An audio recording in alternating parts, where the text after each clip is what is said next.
Telugu Desam పాలిట్ bureau జాతీయ party అధ్యక్షులు శ్రీ నారా చంద్రబాబు నాయుడు గారి నాయకత్వంలో సుదీర్ఘంగా 3 గంటల పాటు జరిగింది. 12 అంశాల మీద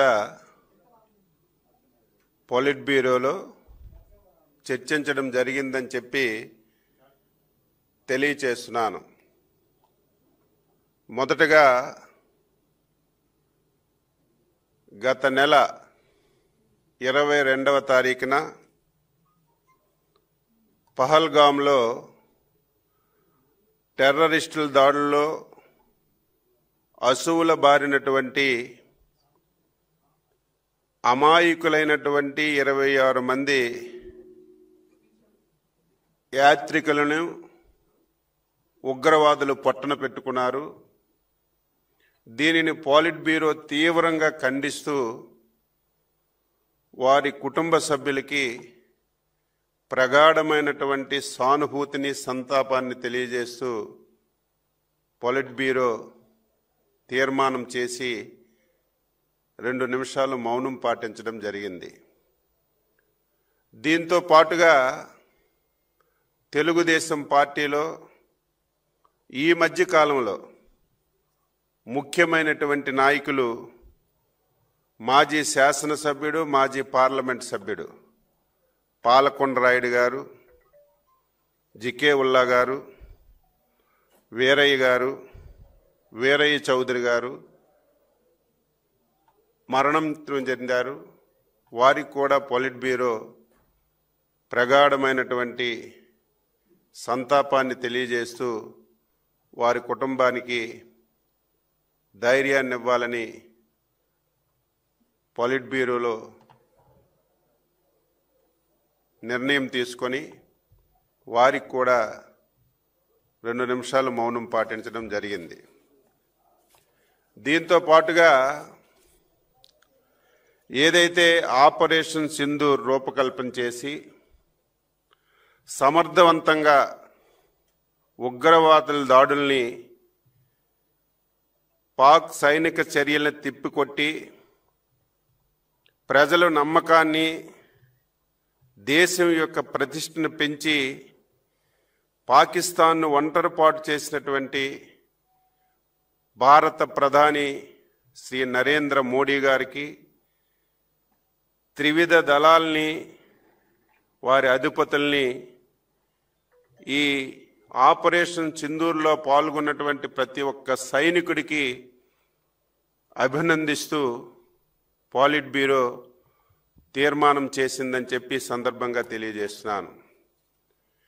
దీంతో పాటుగా తెలుగుదేశం పార్టీ చరిత్రలో ఎంతోమందికి పద్మభూషణలు, విభూషణలు, భారతరత్నలు తీసుకురావడానికి ప్రయత్నం చేశాం. కానీ ఈరోజు సాక్షాత్తు గౌరవ శాసనసభ్యుడు, మా పాలిట్ బ్యూరో సభ్యుడు నటరత్న శ్రీ నందమూరి బాలకృష్ణ గారికి పద్మభూషణ్ వచ్చింది. పాలిట్ బ్యూరో గౌరవ ముఖ్యమంత్రి గారు, జాతీయ పార్టీ అధ్యక్షులు గారి ఆధ్వర్యంలో ఏకగ్రీవంగా అభినందిస్తూ తీర్మానం చేసి ఆయనకి అభినందనలు కూడా తెలియచేశామని చెప్పి సందర్భంగా తెలియచేస్తున్నాను. ఏదైతే ఉగ్రవాదులు దాడి చేసి 27 మందిని పొట్టన పెట్టుకున్నారో, ఈరోజు కేంద్ర ప్రభుత్వం కూడా ఒక కార్యక్రమాన్ని రూపకల్పన చేసింది, తిరంగ సభలు జరపాలని. అందులో భాగంగా Telugu Desam party, Janasena party, BJP party 16, 17, 18 3 రోజుల్లో ప్రతి నియోజకవర్గంలో తిరంగా ర్యాలీలు జరిపి సభలు జరపాలని చెప్పి నిర్ణయం చేశామని చెప్పి మీ అందరికీ తెలియజేస్తున్నాను. తెలుగుదేశం పార్టీలో సభ్యత్వం చేరిన వారికి గతంలో ఎవరైనా ప్రమాదవశాత్తు చనిపోతే 2 లక్షల రూపాయలు బీమా సౌకర్యం ఉండేది. దాన్ని 5 లక్షలు చేశాం. మొన్న జనవరి నెల నుంచి అది అమలు చేస్తున్నాం. ఇప్పటికే 195 మందికి 9.75 కోట్ల రూపాయలు కార్యకర్తలకు అందించాం. ఈరోజు పోలిట్ బ్యూరోలో చర్చించి ఎక్కడ కూడా ఆలస్యం లేకుండా ఎవరైనా సభ్యత్వం ఉన్నటువంటి కార్యకర్త చనిపోతే వెంటనే రికార్డ్స్ అన్నీ ఎస్టాబ్లిష్ చేసి ఇన్సూరెన్స్ కంపెనీ వాళ్ళతో మాట్లాడి వీలైనంత తొందరగా క్లెయిమ్ వచ్చే విధంగా చర్యలు తీసుకోమని పోలిట్ బ్యూరోలో నిర్ణయం చేశామని చెప్పి తెలియజేస్తున్నాను. తెలుగుదేశం పార్టీ కార్యకర్తల సంక్షేమానికి, కార్యకర్తల యొక్క ఏదైనా ఇబ్బందులుంటే వెంటనే ఆదుకోవడానికి అన్ని విధాలు కూడా చర్యలు తీసుకుంటున్నాం. ఈ 11 మాసాల్లో 50,235 మందికి సుమారుగా 349 కోట్ల రూపాయలు అర్హత కలిగిన వాళ్ళకి సీఎంఆర్ఎఫ్ కింద వారికి ఆర్థిక సహాయం కూడా చేశాం. ఎన్టీఆర్ స్కూల్ కానీ మిగిలినటువంటి కార్పొరేట్ స్కూల్స్లో కానీ కార్యకర్తల యొక్క పిల్లలకి 600 మందికి విద్యను అభ్యసించే విధంగా చర్యలు తీసుకున్నాం. దాని మీద కూడా చర్చించి ఇంకా కార్యకర్తలకి సంక్షేమం నిధి కింద కార్యకర్తల కష్టాలు ఎక్కడుంటే అక్కడ పార్టీ వెంటనే ఉండి సహాయపడాలనే విధంగా పోలిట్ బ్యూరోలో చర్చించామని చెప్పి ఈ సందర్భంగా తెలియజేస్తున్నాను. మే నెలాఖరు నాటికి పార్టీ సంస్థాగతంగా ఉన్నటువంటి ఎన్నికలన్నీ కూడా పూర్తి చేయాలని ఇప్పటికే కేఎస్ఎస్, అదేవిధంగా బూత్ కమిటీలు, గ్రామ కమిటీలు, క్లస్టరు, యూనిట్టు, మండలం, నియోజకవర్గం, జిల్లా స్థాయి వరకు మహానాడులోగా అన్ని కమిటీలు పూర్తి చేయాలని స్పష్టంగా నిర్ణయం తీసుకొని పోలిట్ బ్యూరోలో చర్చించామని చెప్పి సందర్భంగా తెలియజేస్తూ ఆ కార్యక్రమాన్ని మహానాడు ముందు పూర్తి చేయాలి. ఇందులో ఒక నిర్ణయం కూడా తీసుకున్నాం. మండల పార్టీ అధ్యక్షులు ఎవరైతే 3 టర్ములు 6 సంవత్సరాలు ఉన్నారో వాళ్ళు దానికంటే పెద్ద పోస్టులోకైనా వెళ్ళాలి, ఇంకొక కమిటీలోకి వెళ్ళాలి తప్ప 3 సార్లు 6 సంవత్సరాలు చేసినటువంటి మండల పార్టీ అధ్యక్షుడిని మళ్ళీ వేరే దానికి ఇవ్వాలి తప్ప, వేరే పోస్టులో నియమించాలి తప్ప అదే పోస్టులో ఉంచకూడదని ఈరోజు పోలిట్ బ్యూరోలో నిర్ణయం తీసుకొని అది అమలు చేస్తున్నామని చెప్పి తెలియజేస్తున్నాను. ఈరోజు రాష్ట్రంలో చాలా సమస్యలు ఉన్నాయి, చాలా ఇబ్బందులు ఉన్నాయి, ఆర్థికంగా చాలా కష్టాలున్నాయి. ఈ 11 మాసాల్లో ఎన్ని ఇబ్బందులున్నా, కష్టాలున్నా అభివృద్ధిని, సంక్షేమాన్ని సమాంతరంగా ముందుకు తీసుకెళ్తూ ఎన్నికల్లో ఇచ్చినటువంటి హామీలు, మేనిఫెస్టోలో ఇచ్చినటువంటి హామీలు కానీ, సూపర్ 6 కింద ఇచ్చినటువంటి హామీలు కానీ ఒక్కొక్కటి నెరవేరుస్తూ ముందుకెళ్తున్నాం. ఇప్పటికే పింఛన్ కార్యక్రమం 3,000 నుంచి 4,000 చేశాం. వికలాంగుల పింఛన్ 6,000, 10,000, 15,000 రూపాయలు చేశాం. రేపు మళ్ళీ జూన్ 12వ తారీఖున గత ప్రభుత్వంలో ఎవరైతే భర్తలు చనిపోయి విడోస్గా ఉన్నటువంటి భార్యలకి పింఛన్లు ఇవ్వకుండా ఆప్ చేశారు, అవన్నీ 1,00,000 చిల్లరున్నాయి.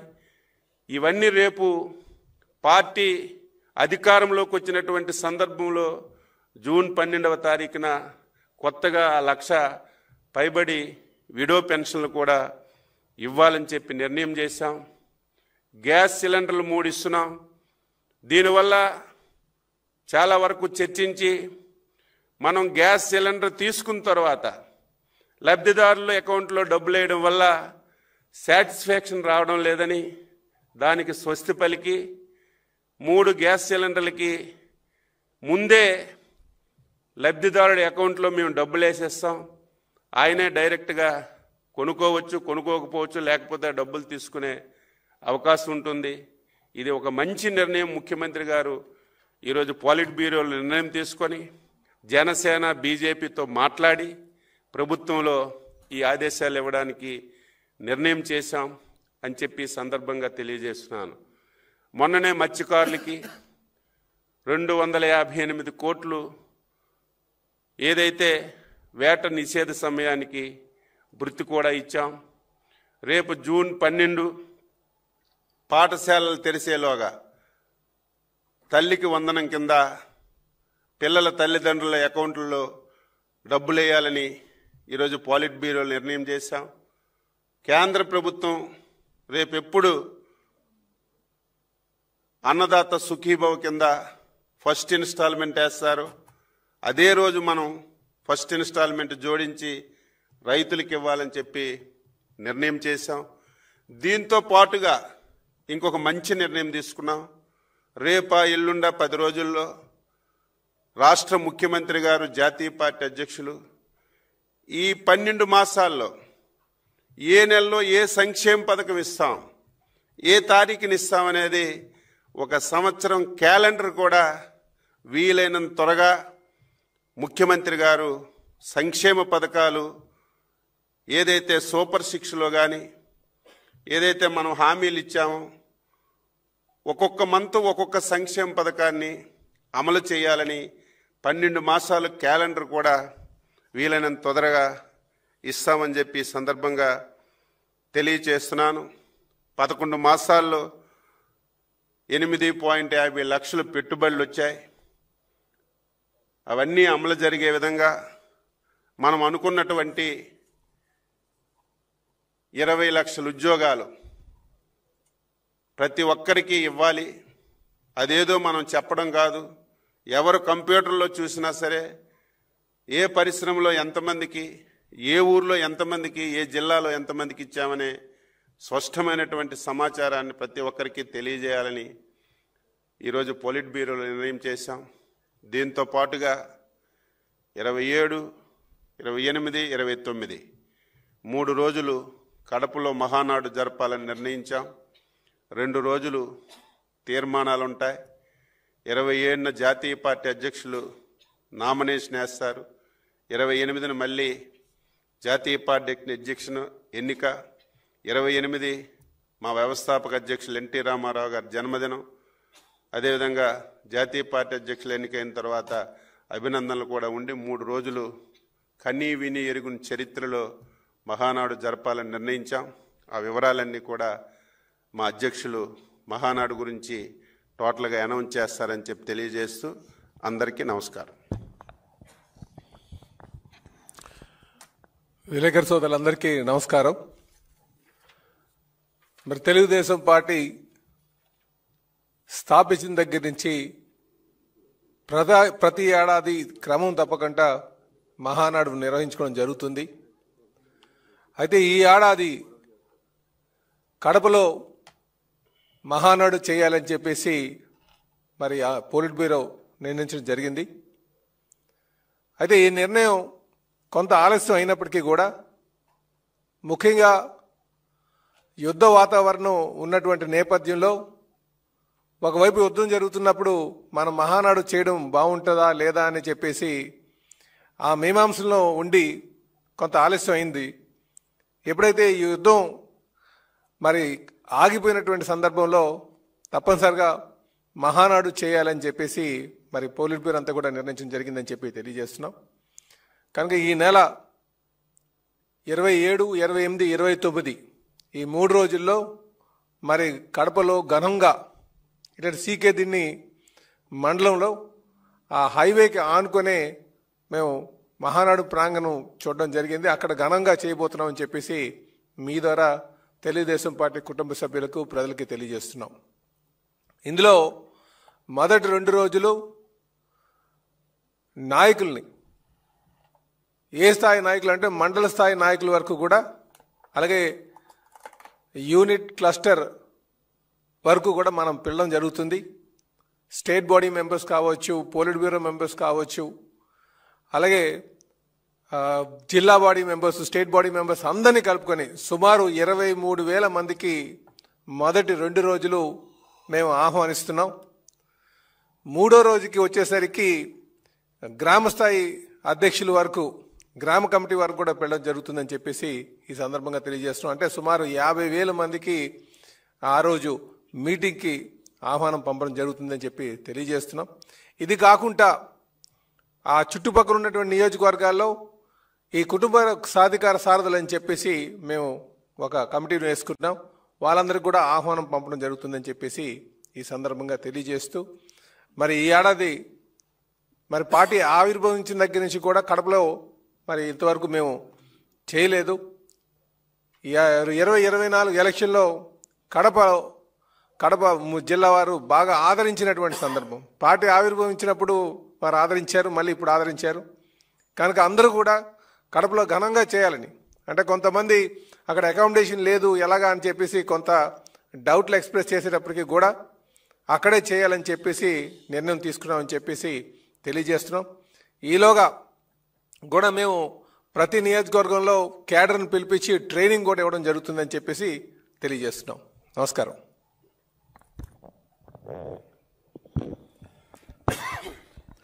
అందరికీ నమస్కారాలు.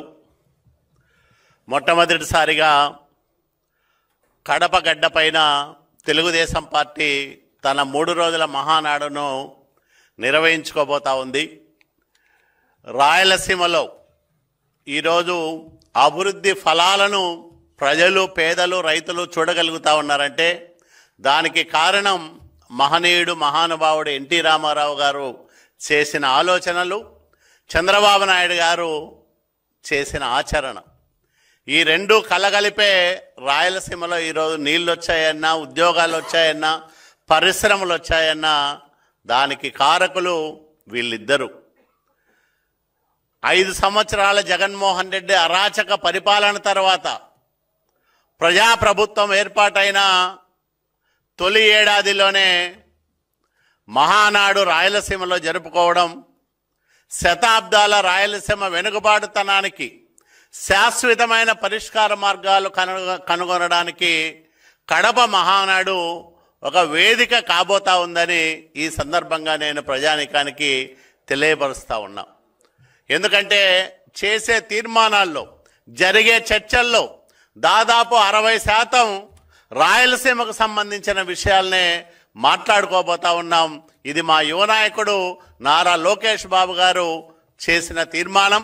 కాబట్టి రాయలసీమలో తరాల వెనుకబాటుతనానికి, అట్లాగే శతాబ్దాల దారిద్ర్యానికి శాశ్వతమైన పరిష్కారం మహానాడు చూపెట్టబోతా ఉంది. అదే కడపగడ్డ పైన నారా లోకేష్ బాబు గారు రాయలసీమ డిక్లరేషన్ ప్రకటించారు. ఆ డిక్లరేషన్ను అమల్లో భాగంగానే ఈరోజు డ్రిప్ సబ్సిడీ కానీ, పరిశ్రమల ఏర్పాటు కానీ, అట్లాగే సాగునీటి రంగంలో హంద్రీనివాకు 3,700 కోట్లు ఇవ్వడం కానీ, ఇవన్నీ కూడా చంద్రబాబు నాయుడు గారు తీసుకుంటున్న ప్రత్యేక శ్రద్ధ, చర్యలను కూడా నేను మనవి చేస్తూ ఉన్నాం. ఈ నేపథ్యంలో రాయలసీమలో జరుగుతున్న ఈ మహానాడు ద్వారా రాయలసీమకు ఉజ్వల భవిష్యత్తు ఉంటుందని, ఆ భవిష్యత్తుకు బలమైన పునాదికి వేదికగా కడప మహానాడు మారుతుందని నేను రాయలసీమ ప్రజానీకానికి చెప్పదలుచుకున్నా. కాబట్టి ఈ మహానాడు ఒక చారిత్రాత్మకమైన ఘట్టంగా నిలిచిపోతుంది తెలుగుదేశం పార్టీ చరిత్రలో. అదే రకంగా చేసే తీర్మానాల్లో మేము 11 నెలల్లో సాధించిన విజయాలతో పాటు ప్రజల పట్ల ఎంత బాధ్యతగా పనిచేశాం, ప్రజల ఆశలు, ఆకాంక్షలు నెరవేర్చడానికి ఆర్థిక సమస్యలను ఏ విధంగా అధిగమిస్తూ ఉన్నాం, చంద్రబాబు నాయుడు గారి పరిపాలన దక్షత, పాలనా అనుభవం, ప్రపంచ దేశాల్లో ఆయనకున్న పరిచయాలు, వీటన్నిటినీ ఉపయోగించుకొని పెట్టుబడులకు ఆంధ్రప్రదేశ్ రాష్ట్రాన్ని ఏ విధంగా స్వర్గధామంగా మార్చగలుగుతా ఉన్నాం, లక్షల కోట్ల రూపాయల పెట్టుబడులను ఏ విధంగా ఆకర్షించగలుగుతున్నాం, ఇవన్నీ కూడా ప్రజలకు చెప్పి ఈ రాష్ట్రానికి చంద్రబాబు నాయుడు గారు పెద్ద ఆస్తి, ఆయన మార్గదర్శనంలో ఈ రాష్ట్రానికి ఉజ్వల భవిష్యత్తు ఉంటుంది, ఆంధ్రప్రదేశ్ రాష్ట్రాన్ని అభివృద్ధికి అసలు సిసలు చిరునామాగా మారుతుందని ఒక స్పష్టమైన సంకేతాన్ని కడప మహానాడు ద్వారా మేము ప్రజానీకానికి ఇవ్వబోతా ఉన్నామని ఈ సందర్భంగా మీ అందరికీ నేను మనవి చేస్తా ఉన్నా. Thank you. ఇంకొక 2 విషయాలు. మూడో రోజు బహిరంగ సభ ఉంటుంది. అదే చెప్పాం, 2 రోజు తీర్మానాలు, మూడో రోజు బహిరంగ సభ. ఏదైతే 2014-19 తెలుగుదేశం పార్టీ కార్యకర్తలు వర్కులు చేశారో, నీరు చెట్టు కానీ నరేగా కానీ, గత 5 సంవత్సరాలు ఆ ప్రభుత్వం ఒక పైసా బిల్లు కూడా రిలీజ్ చేయలేదు. అపోజిషన్లో మేము న్యాయస్థానంలో పోరాటం చేసి చాలా వరకు బిల్లులు ఇప్పించాం. ఇంకా చాలా బిల్లులు పెండింగ్ ఉంటే ఫస్ట్ ఫేజ్లో కొంత ఇచ్చాం. ఇంకా నరేగాలో 445 కోట్లు, అదేవిధంగా నరేగాలో నీరు చెట్టులో 445 కోట్లు, నరేగాలో 211 కోట్లు ఇంకా కార్యకర్తలకి బిల్స్ ఇవ్వాలి. ముఖ్యమంత్రి గారు స్పష్టంగా చెప్పారు, ఎట్టి పరిస్థితిలో మహానాడు లోపు వీలైనంత వరకు ఈ బిల్స్ అన్ని కార్యకర్తలకి మనం ఇవ్వాలి, తప్పనిసరిగా ఇస్తామని చెప్పారు. ఈ పోలిట్ బ్యూరోలో దీని మీద కూడా చర్చించామని కార్యకర్తలకు తెలియజేస్తున్నాం. రెండవది 2014-19 దుర్మార్గమైనటువంటి ప్రభుత్వం మా కార్యకర్తల మీద అక్రమంగా 2887 కేసులు పెట్టారు. దాని మీద కూడా డిస్కషన్ వచ్చింది, అక్రమ కేసులు పెట్టారని. ఒకసారి లీగల్గా ఈ కేసులన్నీ కూడా స్టడీ చేసి ఏవైతే లీగల్గా వైబిలిటీ ఉంటాయో అవన్నీ కూడా రెఫర్ చేయాలి. డిసెంబర్ లోపు మ్యాక్సిమం ఏవైతే తప్పుడు కేసులు పెట్టారో ఇవన్నీ కూడా న్యాయపరంగా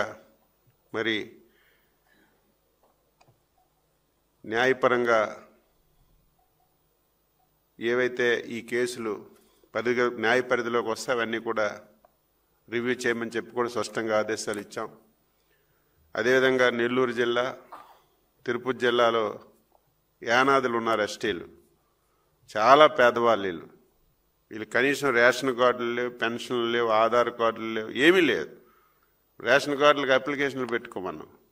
రేషన్ కార్డులకు అప్లికేషన్ పెట్టాలంటే ఆధార్ కార్డులు ఉండాలి. అంటే చాలా పేదరికంలో ఉన్నారు యానాదులు. ప్రత్యేక డ్రైవ్ పెట్టి స్పెషల్గా ఆఫీసర్స్కి వేసి కలెక్టర్స్కి డైరెక్షన్స్ ఇచ్చి ఈ యానాది కమ్యూనిటీ ఎవరైతే ఉన్నారో ప్రతి ఒక్కరి దగ్గరికి వెళ్ళి ఆధార్ కార్డులు కానీ, రేషన్ కార్డులు కానీ, సంక్షేమ పథకాలన్నీ లాస్ట్ మైల్ వరకు అర్హత కలిగిన వాళ్ళందరికీ ఇప్పించడానికి ఒక స్పెషల్ డ్రైవ్ చేయాలని పోలిట్ బ్యూరో నిర్ణయం చేసి కలెక్టర్లకు కూడా ఆదేశాలు ఇచ్చామని చెప్పి ఈ సందర్భంగా తెలియచేస్తున్నాను. ఈరోజు ఇంకొక మంచి నిర్ణయం తీసుకున్నాం పోలిట్ బ్యూరోలో. తెలుగుదేశం పార్టీ ఇంతవరకు అనేక యాప్స్ ఉన్నాయి, మన టీడీపీ అని, ఐటీడీపీ అని, ఈటీడీపీ అని 4-5 యాప్స్ ఉన్నాయి. ఇక నుంచి అన్నిటికీ స్వస్తి పలికి ఒకే ఒక యాప్ మై టీడీపీ. జాతీయ పార్టీ అధ్యక్షుల నుంచి కార్యకర్త వరకు ప్రతి ఒక్కరికి ఆ యాప్ అందుబాటులోకి తీసుకొస్తాం. ఆ యాప్లోనే అటెండెన్స్ కానీ, మీటింగ్కి వస్తే ఎంతసేపు ఉన్నారు, ఎంతసేపు వెళ్ళారు, ఏం చేశారు, ఈ పార్టీలో జరుగుతున్న పరిణామాలన్నీ, అదేవిధంగా లిటరేచర్ కానీ అన్నీ ఒకే యాప్లో ఇవ్వడానికి మా యువ నాయకుడు లోకేష్ బాబు ఆధ్వర్యంలో శ్రీ బ్రహ్మాండమైనటువంటి యాప్. దేశంలో ఏ పార్టీకి లేదు. ఇటు జాతీయ పార్టీ అధ్యక్షుల నుంచి యాక్టివ్ మెంబర్ వరకు దాదాపుగా 1 కోటి మందికి ఈ యాప్ డౌన్లోడ్ చేసే కార్యక్రమానికి పోలిట్ బ్యూరోలు నిర్ణయం చేశాం. ఒక స్టెప్ జాతీయ పార్టీ అధ్యక్షులు ముందుకేసి ఇది ఎట్టి పరిస్థితుల్లో మహానాడులో ఈ యాప్ ద్వారా మహానాడులో జరపాలి. అటెండెన్స్ కానీ, ఎవరెవరు వచ్చారు, ఎంతసేపు కూర్చున్నారు, ఎంతసేపు వెళ్ళారనేది స్పష్టంగా ఈ యాప్ ద్వారా తెలుస్తుంది. కాబట్టి యాప్ రేపు మహానాడు నుంచే ఉపయోగంలోకి తీసుకురావడానికి పోలిట్ బ్యూరోలు చర్చించి నిర్ణయం తీసుకున్నాం. ఇది ఒక మంచి కార్యక్రమం కార్యకర్తలకు అని చెప్పి తెలియజేస్తున్నాం. అదేవిధంగా పార్టీ కార్యాలయాలు కూడా ఎట్టి పరిస్థితుల్లో 1 ఇయర్లో అన్ని జిల్లాల్లో పార్టీ కార్యాలయాలు ఎట్టి పరిస్థితుల్లో నిర్మించాలి. దానికి రాష్ట్ర స్థాయిలో 3 మెన్ కమిటీ, ప్రతి జిల్లాలో 3 మెన్ కమిటీ. ఇమీడియట్గా కమిటీ 3 సభ్యులతో రాష్ట్ర స్థాయిలో వేస్తారు. అందులో అధ్యక్షుల నాయకత్వంలో ఉంటారు, జిల్లాలో జిల్లా మంత్రి నాయకత్వంలో ఉంటారు. అక్కడ సైట్లు సెలెక్ట్ చేసి కన్స్ట్రక్షన్ అంతా చేసి ఎట్టి పరిస్థితుల్లో 1 ఇయర్లో 26 జిల్లాలకి 26 కార్యాలయాలు కట్టాలని నిర్ణయం చేశాం. ఈ విషయం కూడా మీ ద్వారా తెలియజేస్తున్నాం. Any questions? ఓకే, అయిపోయాయి కదండి.